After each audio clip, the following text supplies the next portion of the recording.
Before we dive in, here's another show you can enjoy in the True Story FM family of entertainment podcasts. Well, howdy folks, my name is Lester Ryan Clark. And I'm Keenan Diaz. And we're the hosts of The Exorcist Minute, a show where we examine, extrapolate, and excavate the scariest movie of all time. Each episode covers a single minute of William Friedkin's 1973 horror masterpiece, The Exorcist. If you like deep dives, this show is the deepest. Did you know the film's iconic theme song, Tubular Bells, wasn't written specifically for the movie? Or that the 1973 audience members were throwing up and fainting in the theater before they ever got a glimpse of the demon? Or what about all the crazy on-set mishaps, cast injuries, the director firing real guns? Ooh. Ever wonder where Ouija boards came from or how they got their name? How about some history on the Catholic Church or the Roman rite of exorcism? Or maybe we can tempt you with some juicy demonology lore. Did you know that Pazuzu had an ex-wife? Find The Exorcist Minute on iTunes or Spotify or wherever you listen to your shows or at theexorcistminute.com. Until next time, folks, the power of The Exorcist compels you.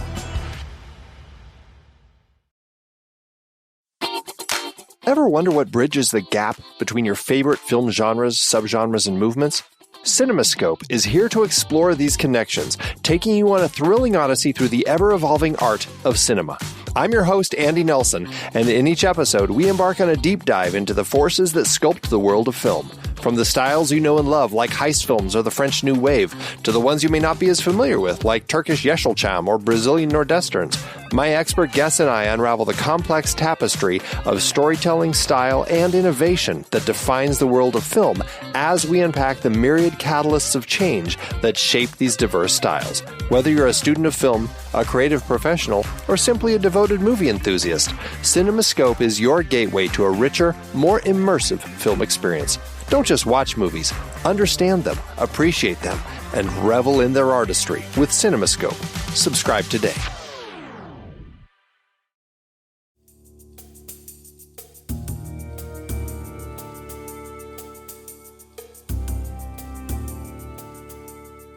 Hello and welcome to this episode of Superhero Ethics. Today we are talking, myself and Riki Hayashi, about Terminator Zero. This is an anime that hasn't got much fanfare, but it's really interesting. It's on Netflix. It is a Japanese-made anime, but it has a really great, there's both a really great Japanese voice actor cast and a really great English-speaking voice actor cast for two different voice tracks that go with the show. And it really raises some very interesting questions about how have our ideas of AI changed since the original Terminator movie back in the early 80s?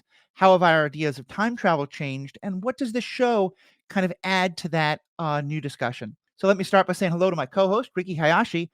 And Riki, I just kind of love to hear from you. What kind of where did you fall in terms of how you felt about the Terminator franchise before you started watching this? I like the original, I guess trilogy. Like the third one's not that good, but like old Terminator, I guess. The James Cameron Terminator movies.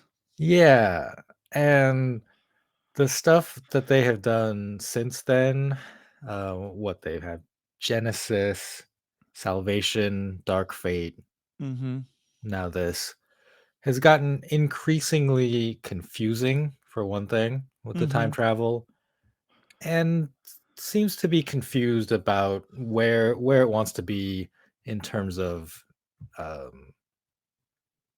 nostalgia bait, I guess I will say the phrase, which a lot of franchises have been trying to like figure out where to land on this, and Terminator has been one of those because you have these aging stars, Arnold Schwarzenegger and Linda Hamilton, that really don't fit in a modern action movie anymore, unfortunately, right? But people love them. I mean, like Linda Hamilton as Sarah Connor in Terminator 2 specifically, one of my childhood or young person crushes for sure. Just like I was a little too young for Sigourney Weaver's Ripley to resonate. Like it was before my time. Like I saw those movies, but like Terminator 2 came out at just the right time. I was like, oh my god, like that's hot. Yeah, like the tough woman.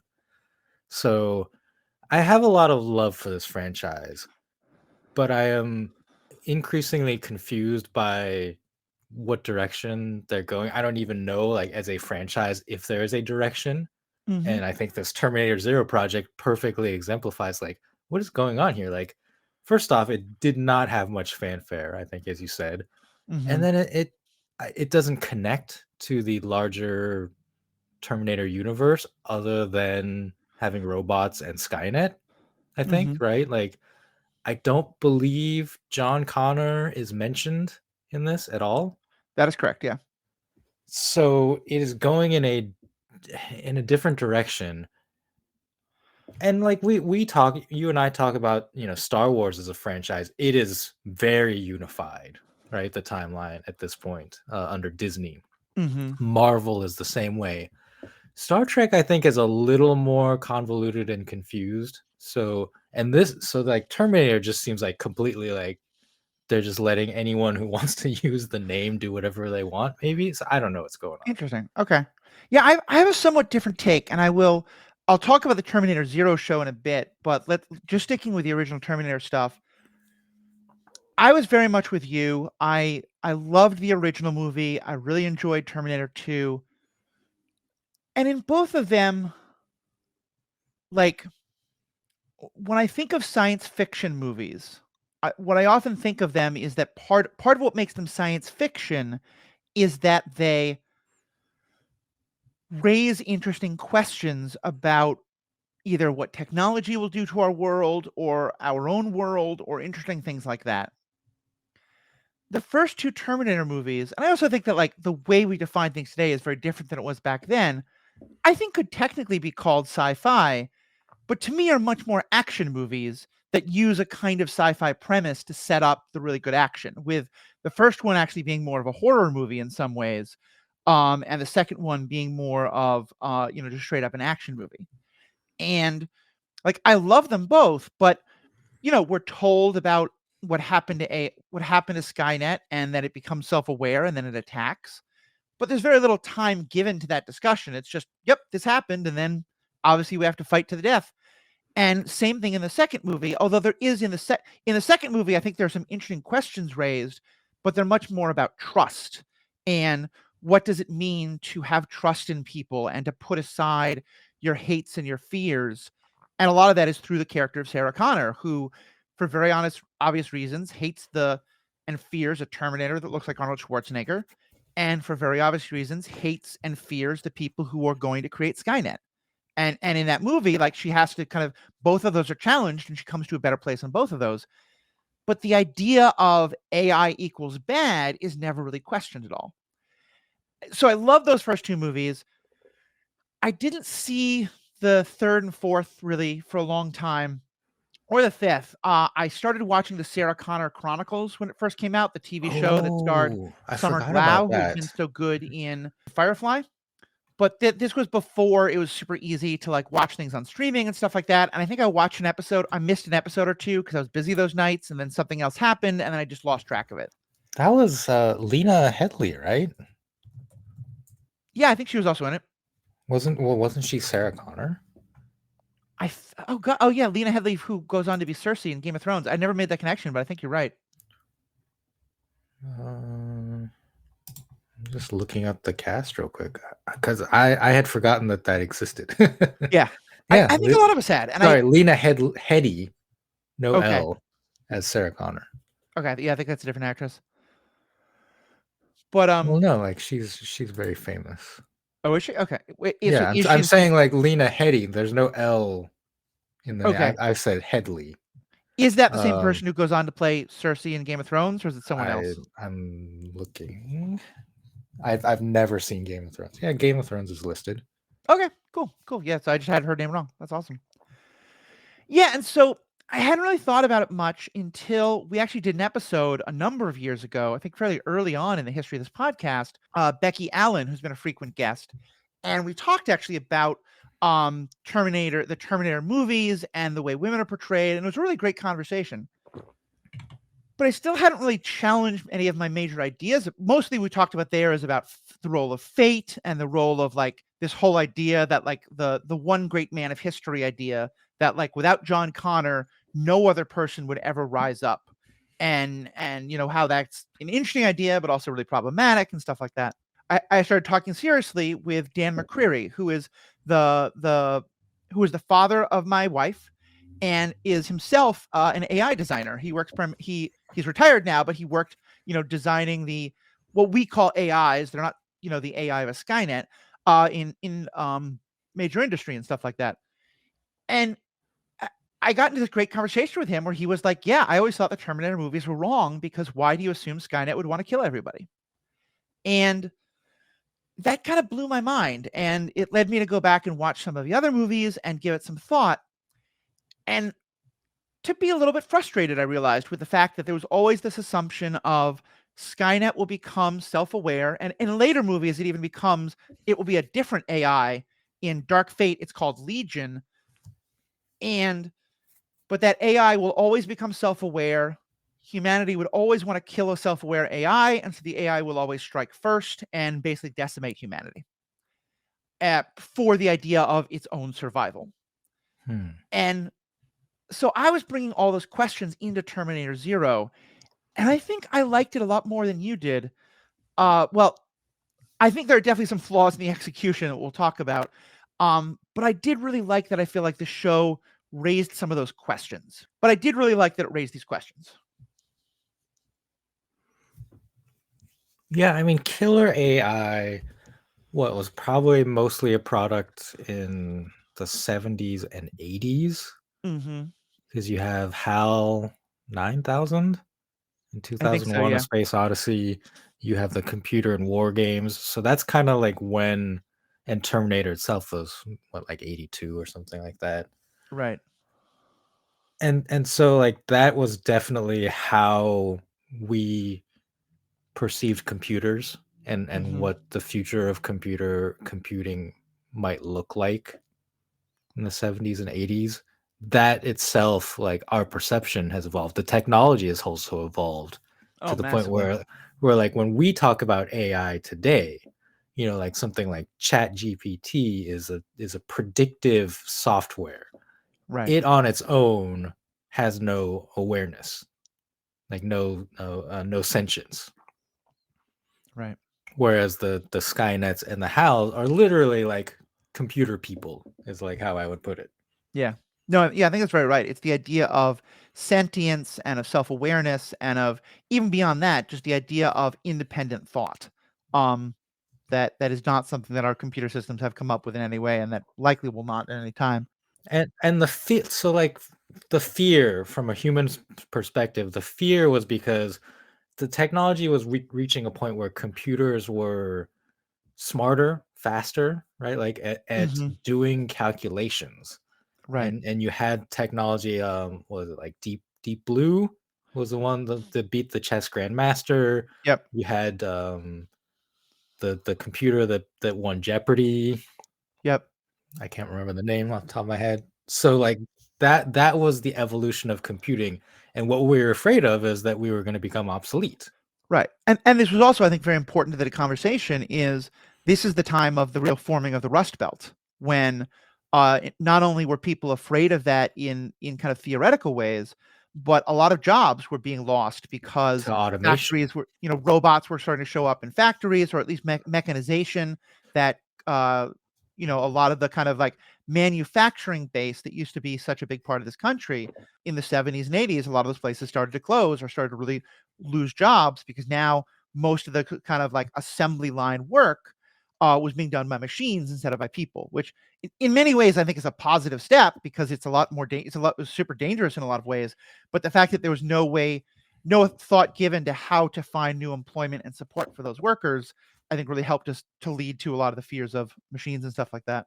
Let me say two quick things, just kind of setting up where we're going with this, and then let's jump into Terminator Zero itself. First, because there's been little fanfare, I imagine that for a lot of people, this is the first time you're hearing about the existence of Terminator Zero. And for others, you maybe know it exists, but haven't really checked it out yet. It's 8 episodes that are about 30 to 40 minutes. I think the whole thing is maybe like 3.5 hours. So I think if you want to just pause this and watch it on Netflix, I do think it's a very good watch. Although we'll talk about some of the consistency and stuff like that. But otherwise, we probably are going to spoil some parts of it. We're not going to spoil the ending, but we're going to spoil kind of like the things that happen that raise the big questions we're talking about. And so just be aware of that. And if you want to go with no spoilers whatsoever, please, like I said, hit pause. go watch the show, and then definitely send us feedback. Let us know what you think. All the ways to give us feedback are in the show notes and are on our website, theethicalpanda.com. But maybe give it a listen after you watched it. The other thing I wanted to say is that, of course, please keep in mind that if you like this podcast, if you like the kind of conversations we're having, please think about becoming a member. For only $5 a month, $55 a year, you get access to bonus content. Riki and I are going to talk about some other portrayals of AI after this main episode in our bonus content. You get free bonus episodes. We're going to start doing those for starting at the end of October. We're going to start having our first member-only episodes for superhero ethics. We've already been doing those for Star Wars Generations for a long time. And most importantly, you get ad-free access, and especially you get to help support this podcast. We love what we're doing, but it costs some money to keep the lights on, to make sure we have good audio equipment and are able to give you good quality recordings and get the word out about what we're doing and all that. So if you have the chance, it's only $5 a month, $55 a year. Please think about becoming a member. You can do all that on that webpage, theethicalpanda.com. So with all that, let me try and give a brief summary of what I think of kind of the overall idea of Terminator Zero. And Riki, please jump in if I miss anything or something like that, and then we can start discussing it.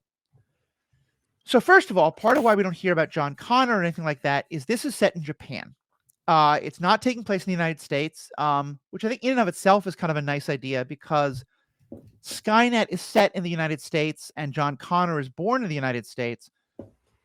But of course, the war against Skynet is a global war. And so it's kind of nice to see some discussion of actually what was happening in other places. And what's happening in Japan is that another person is building an AI at the same time that Cyberdyne and all of them are building Skynet.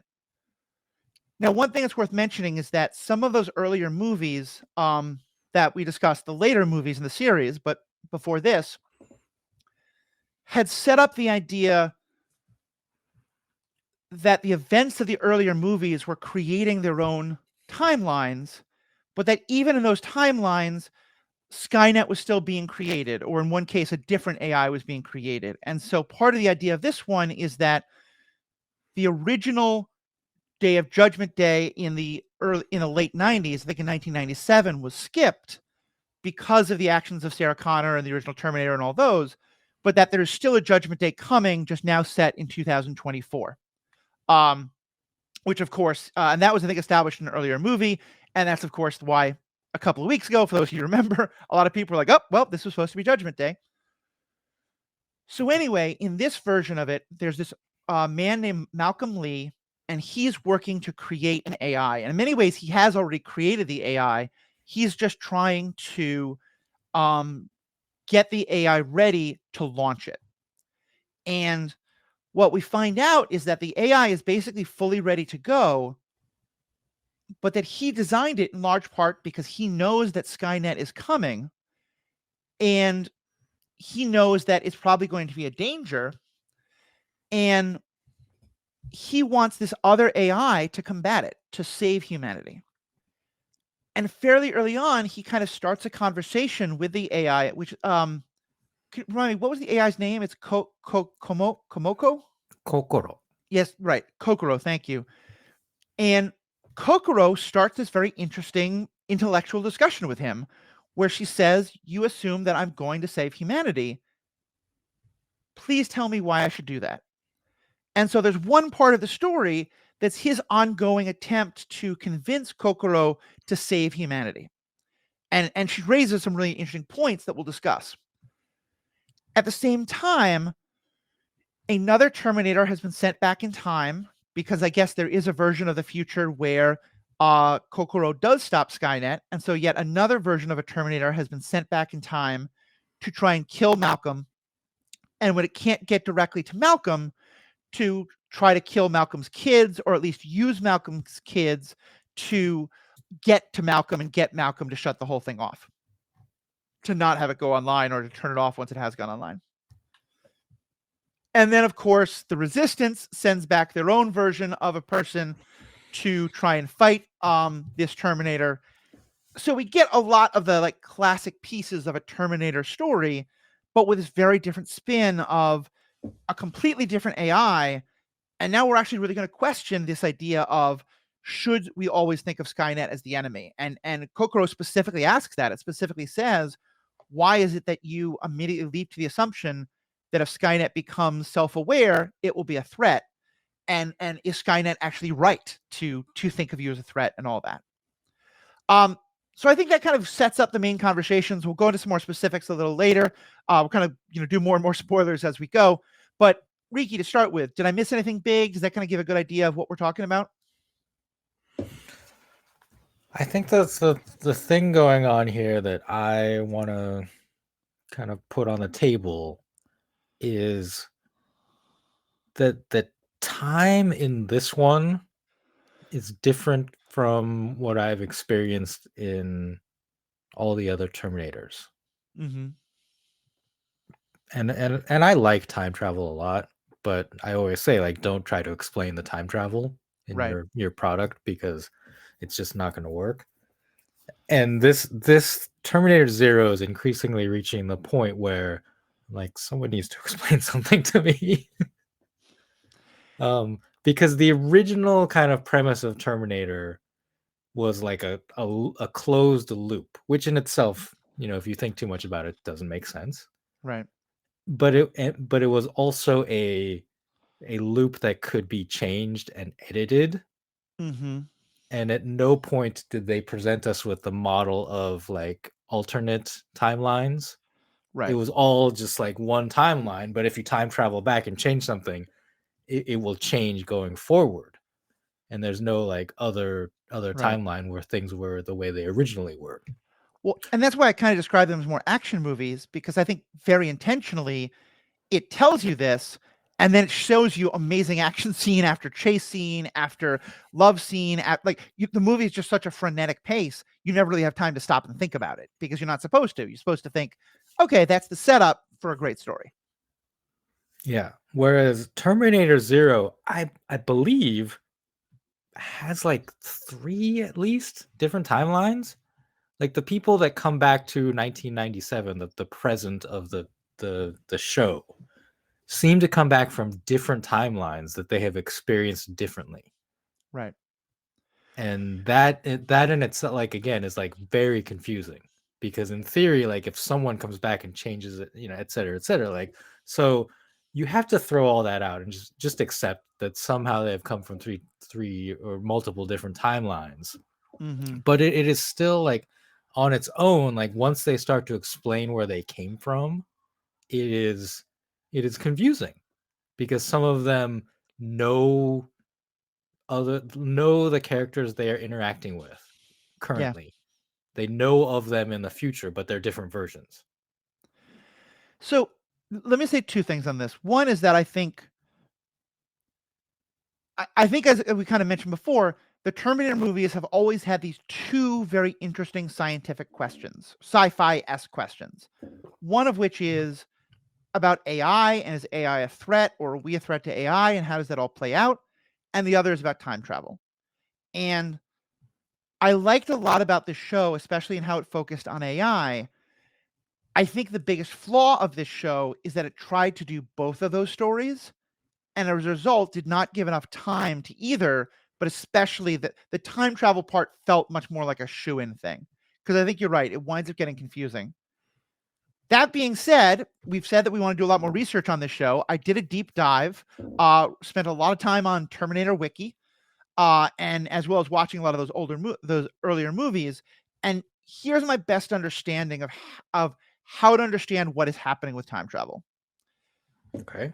In some of the later movies, Dark Fate and stuff like that, they start to introduce this idea of multiple timelines. Okay. So they do. It's played with, and it's not really discussed as much, but it is somewhat introduced. But it's funny because one of the points of the whole show, of the movies from the beginning, has always been you can change the future, that your fate isn't decided for you. But yet the whole story actually does kind of the opposite, because it sort of has this idea of there will always be an AI that will launch a destructive war against mankind. And if you stop Skynet at this time, then Skynet will instead be created at this other time. And if you kill this person, then something else will happen, and all this kind of things. Plus, there's the fact that we still don't quite understand, like you said, the closed loop of it, that John Connor sends his friend Reese back in time to make sure that John Connor's mother isn't killed, but then his mother winds up making love to Reese, and that his mother winds up making love to Reese. That's how John Connor is conceived. So, where did the loop start? Like you said, it's a closed loop, and it's not clear how the whole thing got started. They then later added to that by saying that it is only because of pieces of the Terminators going back in time and being discovered by human scientists that they ever create Skynet. So again, it's Skynet is only created based on technology that Skynet will create later. So how was this loop started in the first place?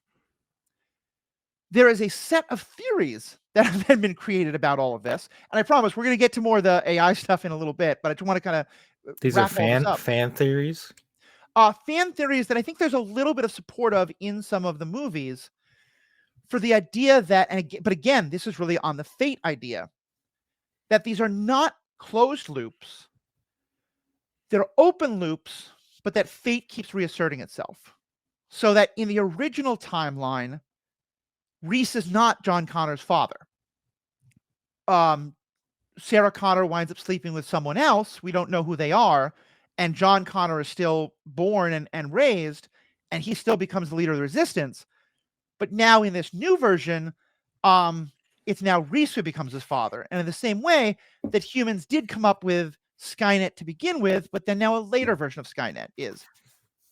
I hate all of this because, again, it goes back to that great man of history kind of idea, and the idea that fate is kind of fixed of, no matter who the father is, Sarah Connor will always give birth to the person who leads the resistance.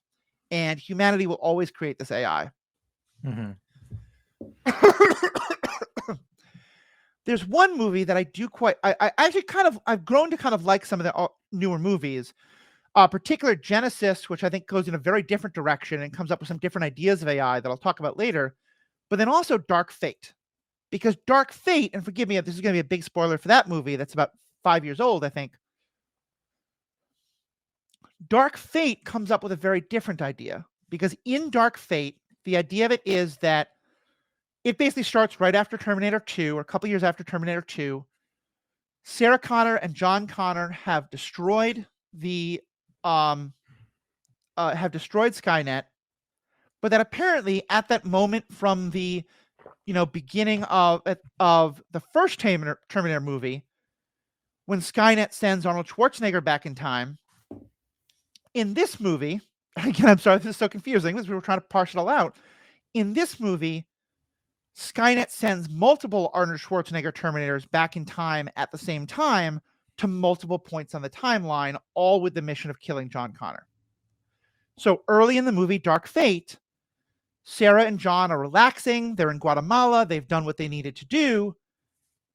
And while their guard is down because of it, another Arnold Schwarzenegger version of Terminator shows up and kills 13-year-old John Connor. And then in the course of the movie, we meet a Mexican girl named Danny, who herself, we find out, will later go become the leader of the resistance in this new version of a timeline. So the idea being that we're moving away from the idea of it has to be John Connor, but that there will be some other person who will rise up. So Dark Fate supposes that even if you stop in whatever the present is, in the movie's present, if you stop Skynet from being built, the fact that a Skynet was built at some point and sends back Terminator does not retroactively stop those Terminators from going back. They don't like disappear a la Back to the Future style from history. I mean, yeah, again, like if you think about time travel, it doesn't work. So yeah, it's fine. Like I am okay with like time travel not working properly. Yeah. My thing with Terminator Zero is in the runtime of this show, they introduce something that they have not yet explained to us, Right. kind of Yeah, setting they up the introduced future the season. idea that I oh, sorry, go ahead.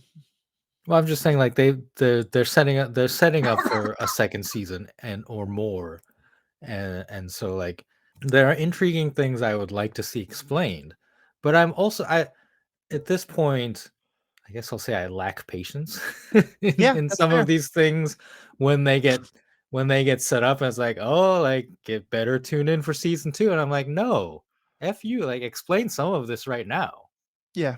Like that's like this is your other show, but like the Acolyte, I was like, you can't like leave this much on the table Yeah. and be like, well, like hope we get a season 2. Like you have to explain enough, and then you can have like a mystery, like Mhm. a setup for season 2. But you have to like explain enough of season 1 to me that I'm like, oh yeah, that was a good season. I enjoyed that. Yeah, and I guess it probably helps here that you love time travel. I hate and despise it, so I was okay just kind of ignoring all of that and focusing on the AI stuff that I really loved. And I'll just say, just to give a little more explanation of where we're coming from here, or what Riki's talking about, what Terminator Zero does, which is kind of new for the Terminator franchise, but is I think kind of similar to what the MCU tried to set up with with time travel in uh um not what in Endgame, which is kind of similar to what the MCU tried to set up in Endgame, is this idea that every time you go back in time, you can't change the future of the original timeline. All you do is create a new timeline. And so that all of these things are happening in just new uh new directions and stuff like that. But putting all that aside, let's go back to some of the other questions it raises. And let me first just start by asking, for you, how do you feel about taking the Terminator story and putting it into the anime format? Well, I like it. I Mhm. think part of the problem with Terminator is that it's very violent, like as a franchise, and increasingly probably expensive, like with the Mhm. special effects of these machines and the fighting and all that. So as with other like science fiction franchises, I honestly do think that a lot of the future of these television shows or movies should be told in Yeah. animated form, just from a cost perspective. Mhm. Like when you look at these newer TV shows that cost like 10 to 20 million per episode, Yeah. I think like that's part of the problem. Like that's too much money. And so when they don't perform well enough for that cost, like they get canceled. And like that's one of the worst things for us as fans is like if we get into something and it gets canceled, right? But if it's costing so much, like I understand why studios would be hesitant to continue forward. So hopefully, like the production cost of something like Terminator Zero is much lower than if you were trying to make this live action. Mhm. And and it did allow them to do some quite violent things. Like I'm not a huge fan of graphic violence. I say Mhm. that like I enjoy horror movies, but that there's like a certain style to horror movies, I guess. Like I don't like realistic violence, I guess, Mhm. and Terminators tend to just like the machines tend to just like kill people very violently Yep. and not very stylistically. So it is.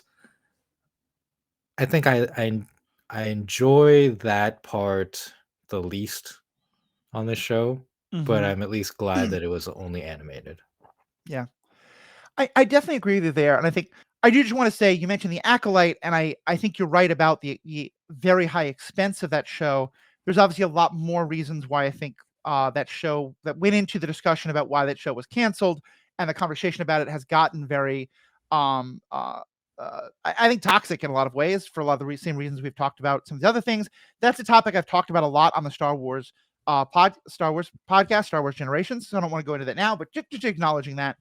But I do think you're right that the high cost of a lot of these shows, by no means just that one, means that they have to hit a much higher bar than you normally expect.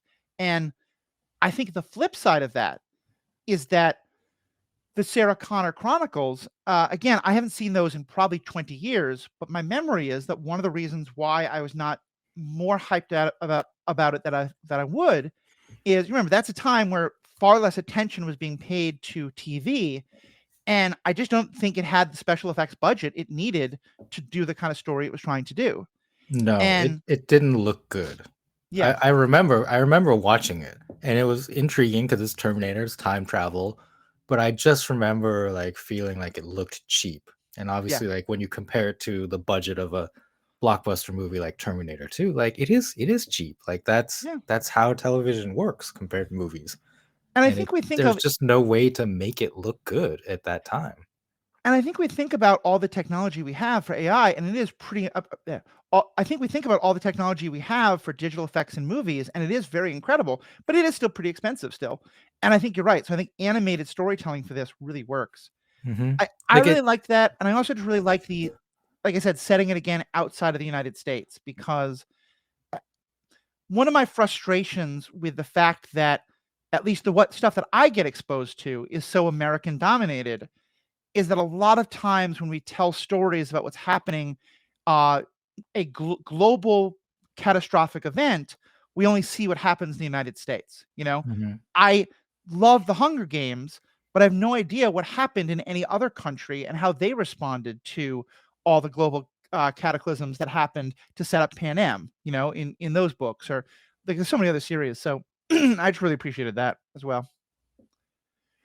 Let's now talk about what I think is, for me, the most interesting question, the AI itself. What did you think about the way this show kind of posited this idea of a second AI and the questions it winds up raising about, why is it that you think Skynet will be the threat, and actually is humanity the threat, and stuff like that? I guess I would say that I didn't like it, or I don't get it. Mm-hmm. Basically, like, I don't understand why Kokoro has to exist separate from a Skynet. Mm-hmm.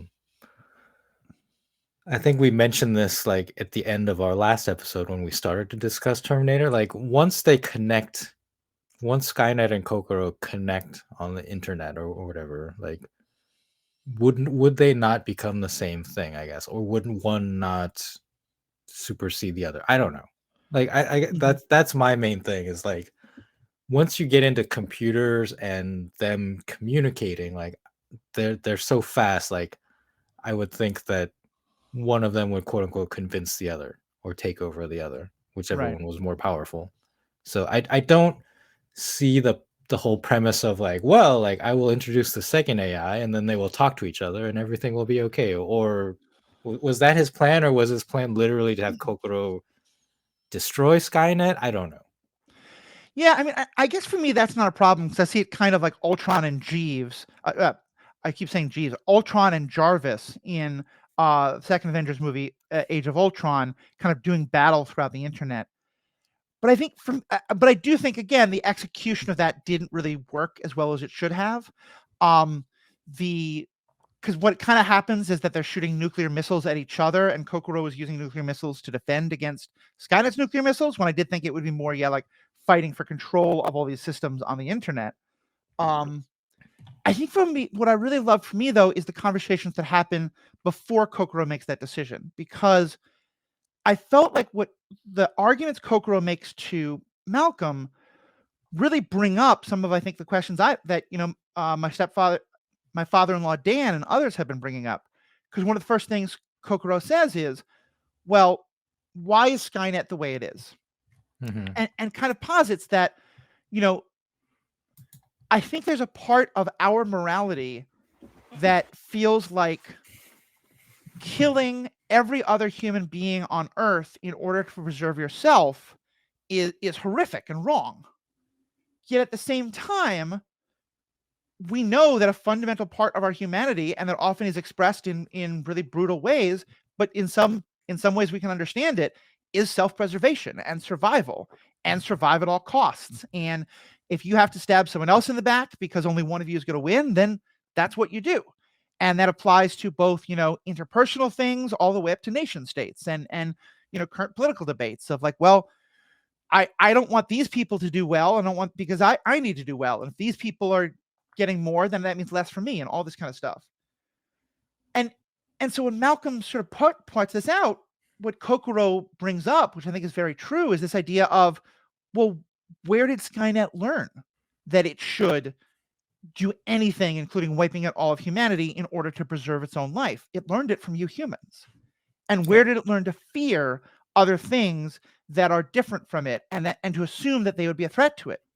They learned it from you, because as Kokoro says, when Skynet assumes that humanity will see it as a threat and want to destroy Skynet, and if Skynet is self-aware at that point, to kill Skynet, Skynet's right in believing that. And so I just really and Malcolm sort of goes on this effort to try and convince Kokoro that humanity is not always like that, and does that by winding up setting up situations where Kokoro is able to see human sacrifice, humans putting the lives of others ahead of their own self-preservation. And that sort of leads Kokoro to take some of the steps that she does. But that I think to me was the real moral center of the show, and the parts that I enjoyed the most. Mm-hmm. Yeah, this is the dilemma of Skynets. Mm-hmm. I will say of computer, like we mentioned this last time, that our actual current AI is literally just like a conglomeration of human opinions and Right. whatnot. And yeah, I think Skynet, like the idea of Skynet in the Terminator franchise, is increasingly gone in this direction as our technology has evolved. I think original Skynet was probably just like I said, a computer person, and maybe a little not quite there, which goes back, in my opinion, to like an Ultron in Marvel. Right. Not so much the movie Ultron. Like comic Ultron was actually created by Hank Pym, and because Hank Pym in the comics is a little unstable, I will say, Ultron kind of imprinted off of him and was thus like unstable, and that's and amplified that to 100 and became like a psychotic robot. So that, to me, like I like the past model of AI and of like computer people that try to kill humans in that way, where it's just like a personality, and the personality is flawed for whatever reason. The argument that Kokoro makes more sense with our technology now. And I think it definitely makes like Skynet more inevitable, in my opinion. Like it's not something you can argue against, because it has so much computing power and looks at humanity and says, "Yup." Yeah.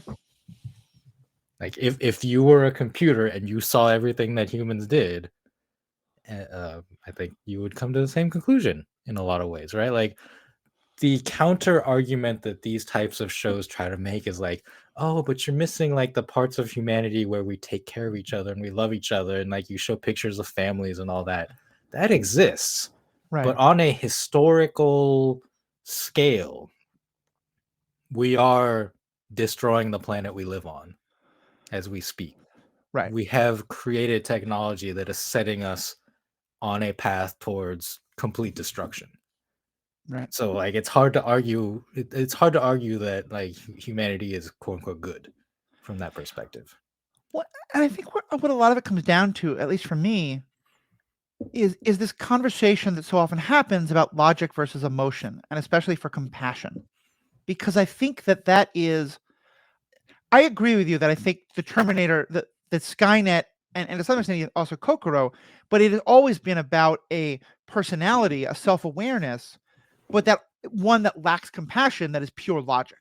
And if on a purely logical scale, the idea that other people might be threats to me and I want to preserve myself at all costs, that can create a justification for me to wipe out everyone else simply out of the idea of self-preservation.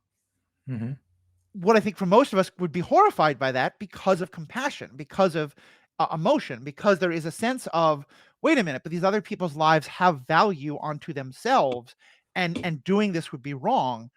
And I think that's what Skynet and to some extent Kokoro utterly lack.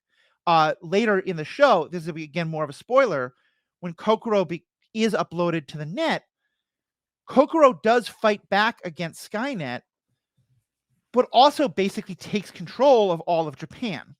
And there's this whole other thing about like there's other AIs, there's other like robots that have been designed to be like robot helpers and to some extent slaves. And that's brought up in that's kind of part of Kokoro's point.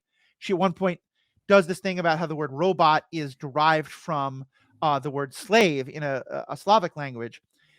And so she kind of makes some really interesting points about like, you know, the way humanity treats machines just mirrors the way humanity has always treated those people it sees as lesser than it, you know, whether slaves or servants or the working class or whatever it is.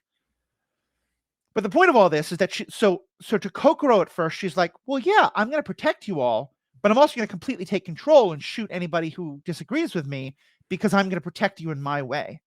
And part of what she has to learn is that idea of the value of other people's lives and of compassion, I think, to some extent.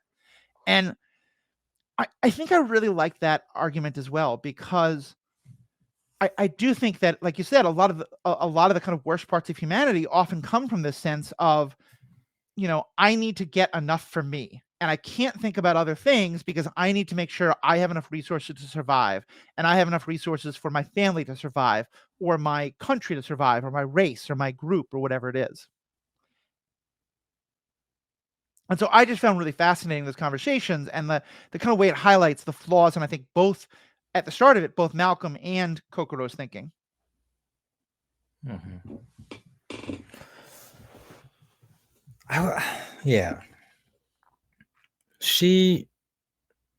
Yeah. Kokoro basically takes over and enslaves humanity in Japan.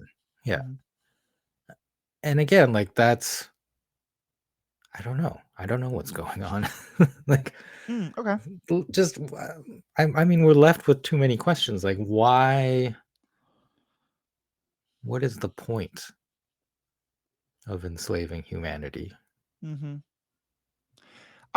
That's interesting that you thought it was a question. I thought it was pretty clear, and this may be my projecting far too much onto it. I'm not saying you're wrong, but to me, it really felt like it was for her two parts. One was that she felt that she was going to protect humanity from itself, but also that she was going to protect herself from humanity. That she was kind of in this place of, as I saw it, it was kind of a waiting period of, I don't want Skynet to destroy all of humanity yet, but I also don't want humanity to destroy either me or Skynet.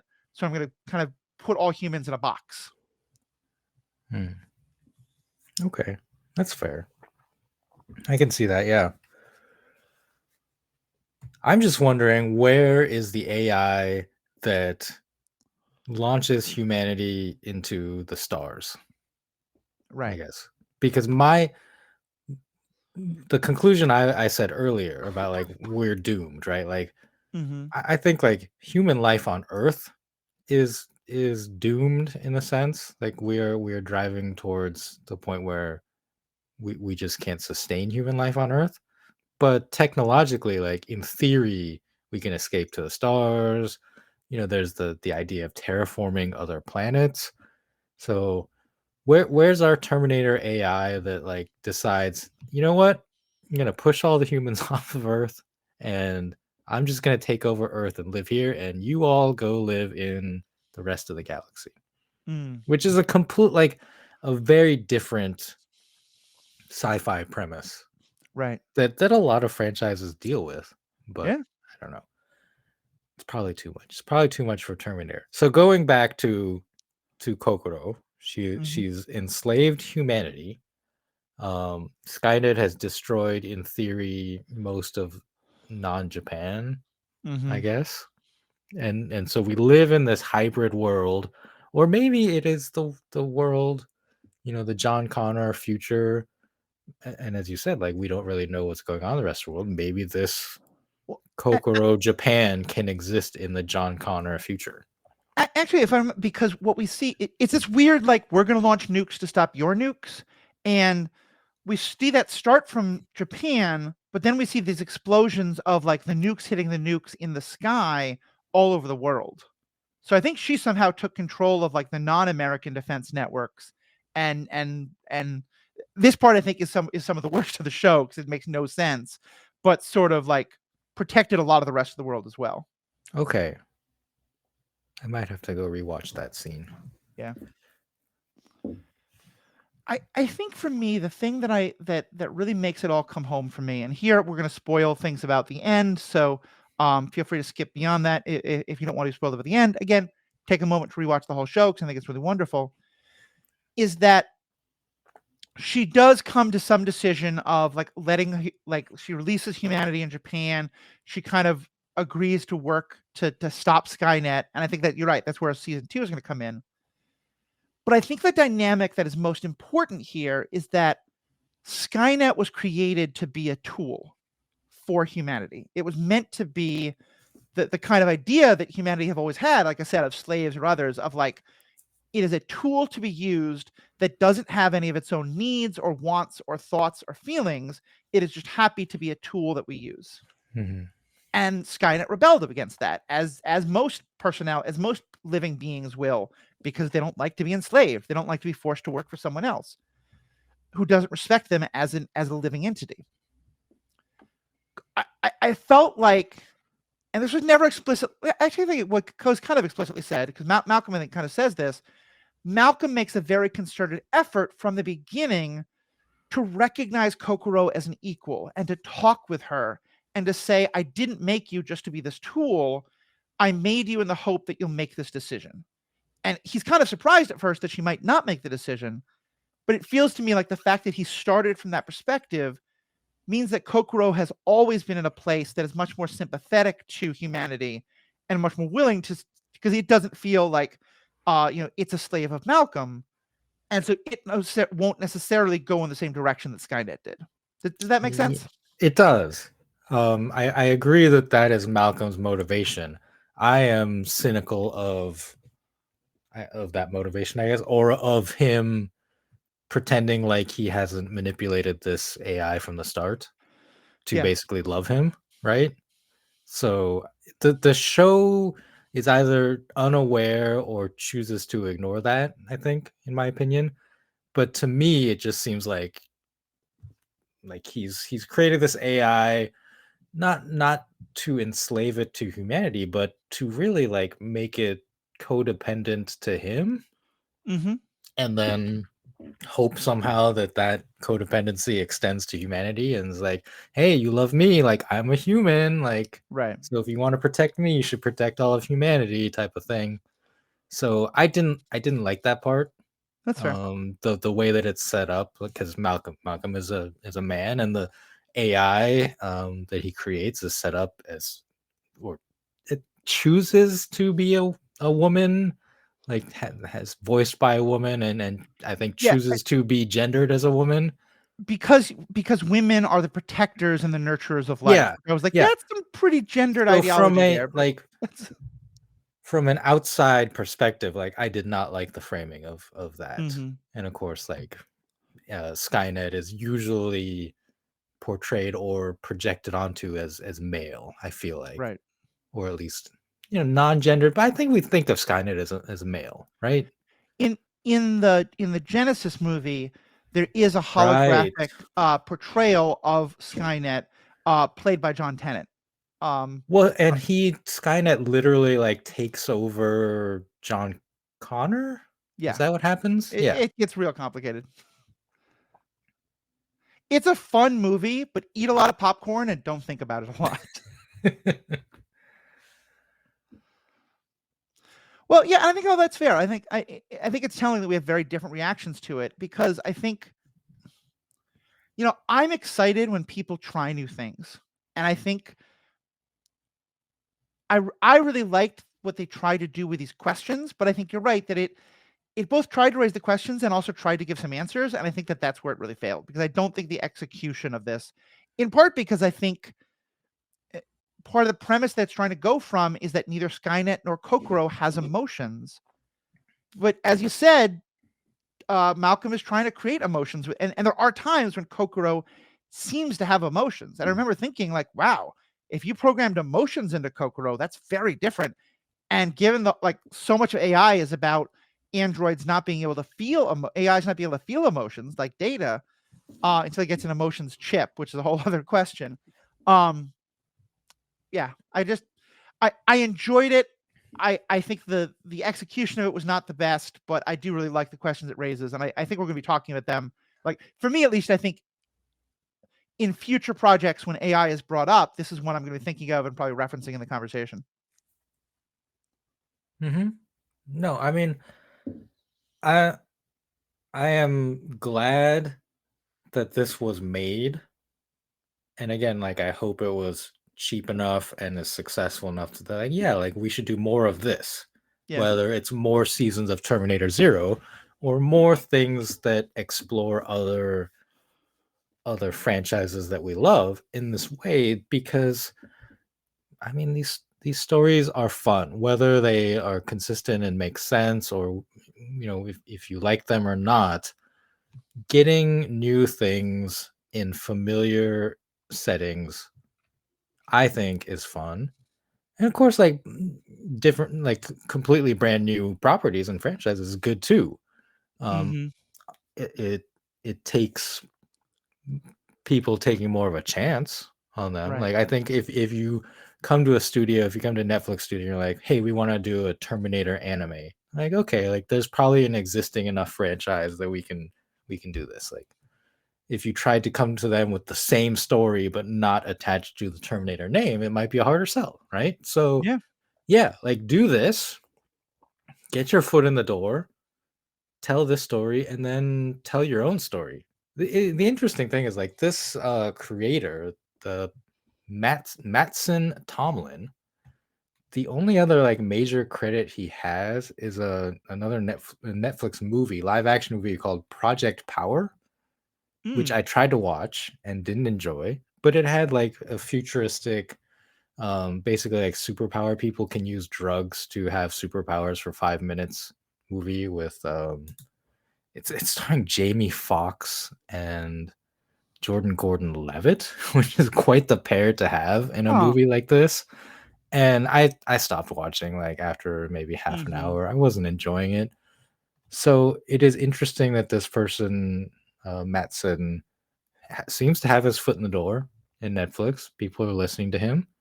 Well, that's good. This is not the worst thing. Like I enjoyed it. Yeah. I enjoyed it in a way that I would not be unhappy if a season 2 was made. But I'm not overly excited for it, I guess. Yeah, that's fair. I would just say the last thing in terms of things that I'm excited about is it. We've talked about the whole sub versus dub debate, and I think we're both pretty strongly on the idea of whatever works for you is totally fine. But I think we've talked about the fact that in the past, one of the real like strikes against dub is that dubbing it in English was always seen as kind of an afterthought, and so the translation was often not accurate, and the voice actors were often pretty bad. And I think that's been changing, but I think especially with this one, it seems like they really made an effort to hire both a Japanese-speaking cast and an English-speaking cast to really kind of work make that work. And I don't know who is in the Japanese cast, but there's a couple of people from the English-speaking cast that folks probably know: Rosario Dawson, Timothy Olyphant, Tim Oliphant, Andre Holland, and a number of other well-known voice actors or live-action actors. And so I just really appreciated that they, as I think you said, this is something you can do in anime, like live action. If you watch people's lips move and then hear them make noises that are not the way those lips are moving, because the reality is most of us can lip read to some extent or another, it just feels off. But in anime, where you're not expecting the mouths to be perfectly forming those words, you can really get away with it a lot more if you actually do the work of, and I know they really went through a number of steps to make sure that the Japanese to English translation was done as accurately as it could, and really got a lot of great voice actors for the English. Yeah, I don't know. I'm gonna slightly disagree with you Okay. that dubbing, at least like, okay, this is like the biggest franchise, but for like Miyazaki films, the dubbing, the voice actors that they get are high caliber, right? Like Patrick Stewart has Mm, done voice acting in Nausicaa, Valley of the Wind, for right. example.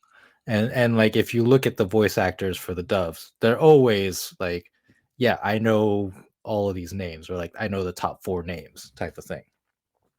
What I will say is that I tried to watch a Gundam anime on Netflix. I think it was like Mm-hmm. Gundam Seed, and the Japanese was not available, I believe. So I'm watching in English, the English dub, and I also I watch everything with subtitles on, just because that gives me, even if I'm watching in English, that gives me the ability to read it and understand if like something is mumbled or whatever.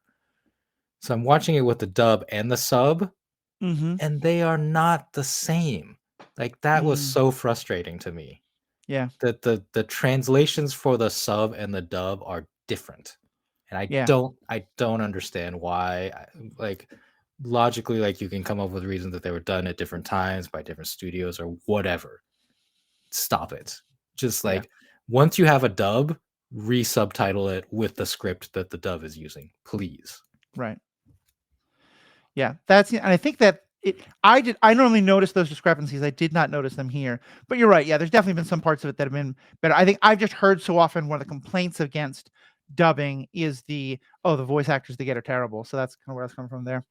But yeah. Yeah, I mean that's probably true for like the like anime series. Like when I say Miyazaki, like that's the top end of anime movies. So obviously they're Right. gonna get the best Yeah. of the best. It's probably true that for a lot of these properties where it's like an ongoing TV series, because there's hundreds of them. Yeah, Mm-hmm. like it could be, but I don't know. I really don't know, because I know of many high quality voice actors in the industry, like, and especially that they are fans of the characters and the anime. Mm-hmm. Like there's one right now on Netflix called the English is Delicious in Dungeon. Oh The yeah. Japanese is Dungeon Meshi, Mm-hmm. and um that's like I think we watched it in English because one of the voice actors is a YouTube personality that we love, Mm. Sungwon, and he does a great job. Like he's not a movie star. Like I think he might have done some live action TV, but is mostly a voice actor Mm-hmm. and does a fantastic job because he is also a fan of the original, and like brings to the character more of that personality, right? He's not, I don't know, like it is a job, but I feel like he's not doing it just because it's a job. Yeah. No, that makes sense. Yeah. The show got a little repetitive for me, but I definitely really liked the idea and I like the way it was produced. So all right. Well, I think this is a good place to wrap up. There's a lot more about the show that we could have talked about. We'll probably do other episodes about it down the line. But to you all, if you've seen it or just if you're curious about what we've talked about, I would love to hear your thoughts. We would love to hear your thoughts. You can find all the ways to contact us on theethicalpanda.com or it's in the show notes of this episode. For members, stick around. We're going to talk a little bit more about other kinds of AI and other shows and other movies that we either love or don't love. But for everybody else, please have a wonderful day. Thank you so much. We have spoken.